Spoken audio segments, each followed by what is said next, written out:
Eles mostraram muito potencial e pareciam destinados a se tornar estrelas da liga. Mas em vez de uma carreira marcada por evolução e sucesso, o que veio foi o gosto amargo do talento desperdiçado. Esses são 10 jogadores recentes da NBA que tinham tudo para virar o rosto de uma franquia, mas acabaram sendo apenas craques de uma temporada.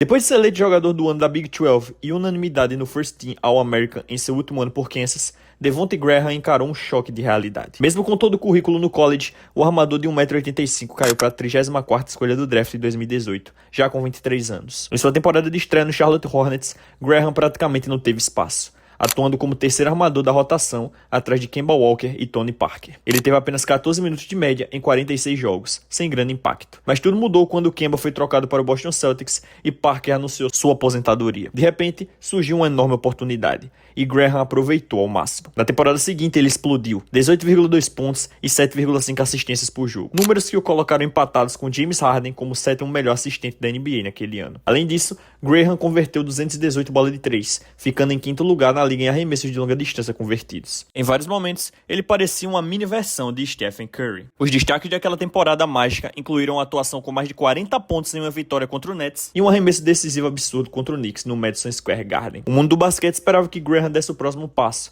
virar um pontuador constante de 20 pontos por jogo e quem sabe até superar o próprio Kemba Walker, que foi 3 vezes All-Star como Hornet. Mas isso nunca aconteceu. Na temporada 2021, seus números caíram em praticamente todos os fundamentos. Quando Charlotte o trocou para New Orleans Pelicans, sua produção começou a desaparecer. Lenta, porém constantemente. Pontos, eficiência, assistências e rebotes diminuíram ano após ano. Hoje, Devonte Graham nem sequer está em um elenco da NBA.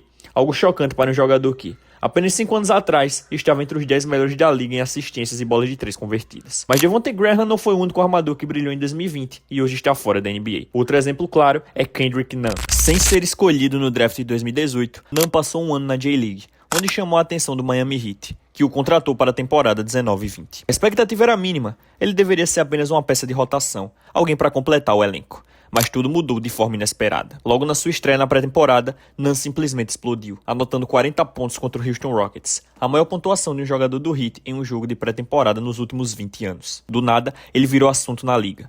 Na temporada regular, Nunn surgiu como titular absoluto, começando todos os jogos pelo Miami Heat, com médias de 15,3 pontos e 3,3 assistências por partida. O impacto foi tão grande que ele terminou em segundo lugar na votação de Rookie of the Year, atrás apenas de Ja Morant. Além disso, teve minutos pesados em um time que chegou às finais da NBA e marcou 18 pontos no jogo 1 das finais de 2020, a maior pontuação de um novato saindo do banco em um jogo de finais desde Eldon Campbell em 1991. Naquele momento, parecia que o Heat havia encontrado mais uma joia bruta e lapidado um verdadeiro diamante.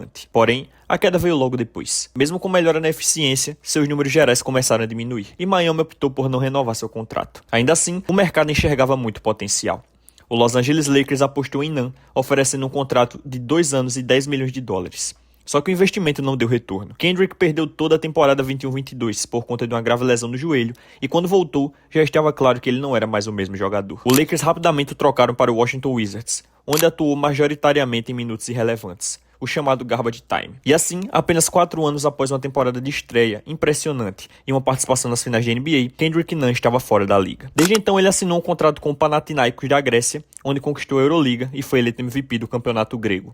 Ou seja, dá para dizer que ele está muito bem. E quem sabe em algum momento ainda veremos Kendrick Nunn de volta a um elenco da NBA. Mas por mais que ficar de fora da liga nunca seja uma sensação agradável, tudo fica bem mais fácil quando você ainda está recebendo um salário da NBA. E é exatamente aí que entra Davis Bertans, também conhecido como Laser Letão. Bertans chegou à NBA em 2016 e passou 3 temporadas no San Antonio Spurs como um sólido jogador de banco. O apelido fazia sentido, ele acertava mais de 40% das bolas de 3, espaçando a quadra com eficiência. Ainda assim, em San Antonio, sua melhor média foi de apenas 8 pontos por jogo. Tudo mudou depois da troca para o Washington Wizards. Com mais liberdade e volume de arremessos, Bertans explodiu em diversos momentos. O ala pivô de 2,8 metros passou a aparecer em alguns jogos, uma espécie de Dirk Nowitzki moderno. Ele converteu 42% das bolas de 3, a 6ª melhor marca da NBA, e anotou 200 bolas do perímetro em uma única temporada, o 8º melhor número de toda a liga. Naquele auge, o Laser Letão teve médias de 15,4 pontos por jogo, com eficiência absurda. O resultado, uma extensão contratual de 64 milhões de dólares. O problema é que, logo na temporada seguinte, tudo desandou. Seu aproveitamento despencou, a média de pontos caiu para 11,5 por jogo e suas enormes limitações defensivas ficaram ainda mais evidentes. Rapidamente ficou claro que Bertans tinha um dos piores contratos da NBA. O arremessador letão nunca mais foi tão letal depois de assinar aquele acordo. E após a temporada de 2024, ele acabou sendo dispensado pelo Charlotte Hornets. Ainda assim, pelo lado positivo, Bertans continuará recebendo dinheiro.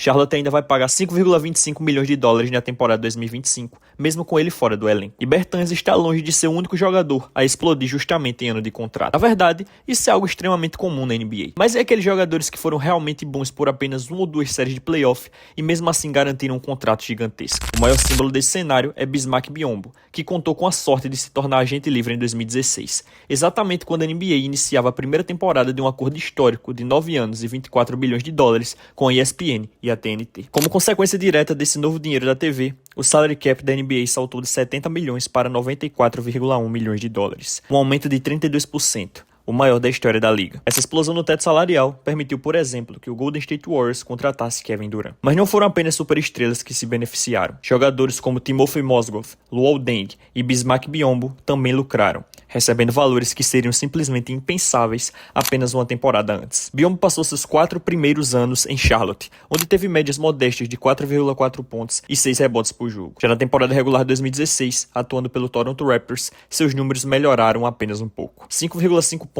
e 8 rebotes por partida. Tudo mudou nos playoffs de 2016. Biyombo foi peça importante na campanha que levou o Raptors às finais de conferência, contra o Cleveland Cavaliers de LeBron James, uma série em que Toronto ficou a apenas 2 vitórias de chegar às finais da NBA. Durante aquela corrida de 2 meses, Biyombo brilhou defensivamente e dominou os rebotes como nunca. Em 20 jogos de playoffs, jogando cerca de 20 a 25 minutos por noite, ele teve médias de 9,4 rebotes, chamando a atenção de toda a liga. O pivô africano virou um dos nomes mais comentados daquele período, e quando a Free Agency 2016 começou, com praticamente todas as franquias cheias de espaço de salary cap, o Orlando Magic resolveu apostar pesado nele. O resultado foi um contrato de 4 anos e 72 milhões de dólares, um valor absurdo para um jogador que até então tinha média de apenas 5 pontos por jogo na carreira. Desde que assinou esse acordo, Biyombo nunca mais chegou perto do nível apresentado nos playoffs de 2016. Pelo resto da carreira, ele teve média de 5,4 pontos e 5,4 rebotes, números bem distantes do impacto que justificou aquele contrato gigantesco. Mas, diferente do Biyombo, que sempre foi basicamente um jogador de energia e nunca desenvolveu grande repertório técnico, o próximo nome dessa lista era visto como talento geracional, o futuro grande superstar da NBA.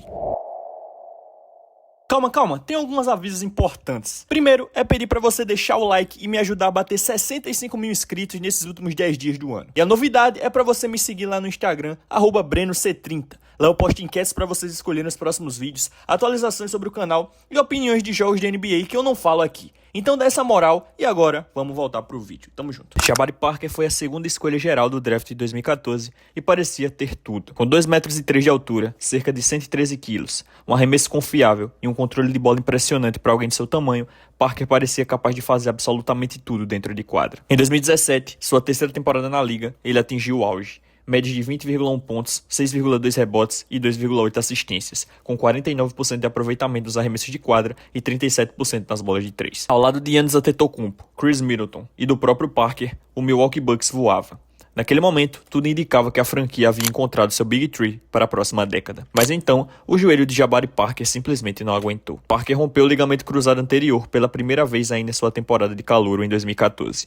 Apenas 2 anos depois, o mesmo joelho sofreu uma nova ruptura. E a partir dali, Jabari nunca mais foi o mesmo jogador. O tamanho e a habilidade técnica ainda estavam lá, mas sua agilidade, explosão e mobilidade desapareceram. Nos 5 anos seguintes, Parker disputou apenas 158 jogos, com média de 12,5 pontos por partida. Números respeitáveis, sem dúvida, mas muito abaixo do que se esperava de alguém que já havia sido projetado como o futuro rosto da liga. Sem conseguir se firmar novamente na NBA, Jabari Parker acabou sendo forçado a seguir sua carreira fora dos Estados Unidos, assinando um contrato com o Barcelona. Um destino parecido atingiu o próximo jogador da lista, que foi draftado pelo que ele acreditava ser o melhor time da NBA. Em 2020, depois de 5 idas consecutivas às finais da NBA e 3 títulos conquistados, o Golden State Warriors simplesmente virou o pior time da liga. Kevin Durant havia saído, Klay Thompson estava fora da temporada por lesão e Stephen Curry quebrou a mão logo no 4º jogo do ano. O que restou foi um Draymond Green apagado e um elenco recheado de jovens inexperientes. Eram 7 novatos, incluindo Jordan Poole. Mas no meio de todos aqueles jovens, um nome se destacou mais do que qualquer outro e rapidamente passou a ser visto como um futuro pilar da franquia. Esse jogador era Eric Paschall, ala pivô físico de 1,98 m, Campeão universitário da NCAA em 2018 com Vila Nova, Paschal foi escolhido apenas na 41ª posição do draft de 2019. Ainda assim, ele se adaptou à NBA melhor do que qualquer um imaginava. Em sua temporada de calouro, Paschal teve médias de 14 pontos, 4,6 rebotes e 2,1 assistências, com 50% de aproveitamento nos arremessos de quadra. O desempenho o colocou em sexto lugar na votação de Rookie of the Year e garantiu uma vaga no All-Rookie First Team. Com números assim, a expectativa era óbvia. Todos acreditavam que ele daria um salto ainda maior na temporada seguinte, mas o cenário mudou completamente com o retorno de Stephen Curry. Em 2021, Paschal sofreu uma queda brusca de produção, reduzindo suas médias para apenas 9 pontos por jogo. Pouco tempo depois, ele foi trocado para o Utah Jazz, mas nunca conseguiu se firmar por lá. Após apenas uma temporada em Utah, o jovem ala pivô estava fora da NBA. Hoje, Eric Paschal segue sua carreira no basquete europeu. Mas embora muitos jogadores tenham construído seu nome em apenas uma temporada e depois tenham desaparecido, ninguém fez isso de forma tão espetacular quanto Jeremy Lin. Mesmo dominando em Harvard,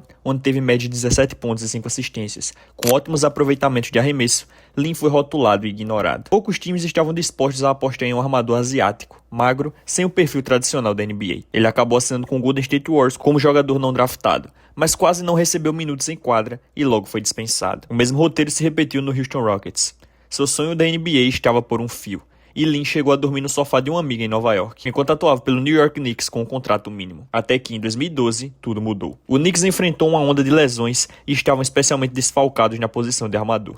Por pura necessidade, o técnico Mike D'Antoni deu uma chance a Lin no dia 4 de fevereiro contra o Brooklyn Nets. Foi a primeira vez na carreira que Jeremy Lin jogou mais de 30 minutos em uma partida, e apenas a quarta vez que ultrapassou os 20 minutos. Ele não desperdiçou a oportunidade. Marcou 25 pontos e distribuiu 7 assistências. No jogo seguinte, anotou 28 pontos e 8 assistências. Depois, 23 pontos e 10 assistências. Então veio o confronto contra Kobe Bryant e o Los Angeles Lakers, no qual Lin explodiu para 38 pontos. E a partir dali, ele se tornou a maior história do esporte nos Estados Unidos. No dia 14 de fevereiro, com menos de um segundo no relógio, Lin acertou uma bola de 3 decisiva, garantindo a vitória do Knicks por 90-87 sobre o Toronto Raptors. 5, 4, Lin for the win! Got it!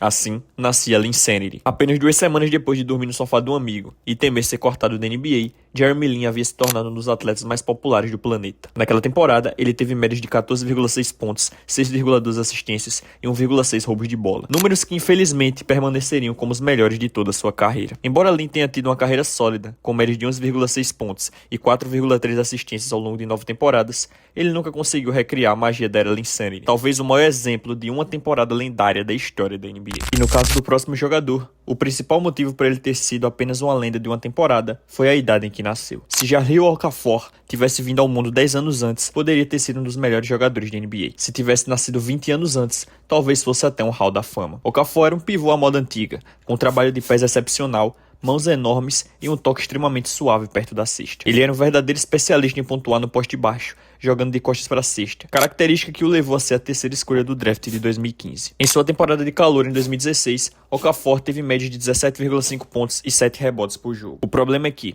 naquele momento, a revolução da bola de 3 já estava em pleno andamento, e ele simplesmente não conseguia acompanhar essa nova dinâmica. O jogo de pace and space nunca foi o forte de Okafor. Apesar de ser ágil em espaços curtos, ele tinha enormes dificuldades defensivas, principalmente contra pivôs que sabiam arremessar e o forçavam a sair do garrafão. Com seus movimentos refinados no poste e considerando a ausência da regra dos 3 segundos defensivos, Okafor teria sido um ótimo jogador nos anos 90 e no início dos anos 2000, quando as equipes jogavam a bola no poste em praticamente todas as posses e os pivôs não precisavam trocar marcação ou correr atrás dos Stephen Currys do mundo da defesa. Mas ele nasceu tarde demais. Depois de ter médias de 11,5 pontos em sua segunda temporada, Okafor nunca mais voltou a alcançar dígitos duplos em pontuação pelo resto da carreira. Ele passou por várias equipes, geralmente atuando apenas em minutos de garbage time, até ser forçado a deixar a NBA e continuar sua carreira na China. Quase 4 anos após seu último jogo na NBA, de forma completamente inesperada, Okafor retornou à liga ao assinar um contrato de 10 dias com o Indiana Pacers. Foi bom vê-lo novamente em quadra, mas também teve um gosto amargo, porque Jahlil Okafor realmente poderia ter tido uma carreira muito melhor. Em um cenário quase idêntico aconteceu com outro ex-Sixer, que teve uma temporada de calor fenomenal e depois simplesmente desapareceu. Michael Carter Williams. Williams foi a 11ª escolha do draft de 2013 e teve uma das melhores estreias da história da NBA, logo contra o Miami Heat, então atual campeão. Naquela partida, ele anotou 22 pontos, 7 rebotes, 12 assistências e 9 roubos de bola, uma atuação tão absurda que chegou a empolgar até Magic Johnson. Foi o maior número de roubos de bola já registrado em uma estreia na NBA e também o maior por um calouro. Além disso, ele ficou a apenas um roubo de bola de um quadruplo duplo, cometendo apenas um turnover. Com isso, Carter Williams colocou seu nome no mapa da liga imediatamente. Mesmo sem ser um jogador muito eficiente nos arremessos, Williams fechou sua temporada de estreia em alto nível, com média de 16,7 pontos, 6,2 rebotes, 6,3 assistências e 1,9 roubos de bola, vencendo o prêmio de Rookie of the Year de forma incontestável. Mas, assim como Okafor, Carter Williams atingiu o auge cedo demais. Ele nunca conseguiu repetir o sucesso do ano de calouro. Seu maior problema era claro, simplesmente não sabia arremessar. Em menos de 6 meses após ganhar o prêmio de novato do ano, o Philadelphia 76ers já havia se desfeito dele. Michael ainda foi sólido o suficiente para permanecer 9 temporadas na NBA, mas jamais voltou a alcançar o nível que todos esperavam depois de sua impressionante temporada de 2014. 2014 também foi o ano de auge de um jogador mais conhecido por assoprar o ouvido de LeBron James. Claro, estamos falando de Lance Stephenson, o famoso Born Ready. Em determinado momento, Lance parecia um dos alas mais versáteis da NBA. Na temporada de 2014, ele teve um papel fundamental no Indiana Pacers, time que chegou às finais de conferência. Naquela campanha, Stephenson registrou médias de 13,8 pontos, 7,2 rebotes e 4,6 assistências, com a porcentagem de field goal de 54%. Esses números foram os melhores de toda a sua carreira em todas as estatísticas. Lance nunca mais chegou perto de repetir aquele nível de produção. Nem sequer voltou a alcançar a média de 2 dígitos em pontos. A partir daí, sua imagem na liga mudou completamente. Stephenson acabou se tornando um meme constante na NBA e para sempre será lembrado como um dos maiores palhaços da história da liga.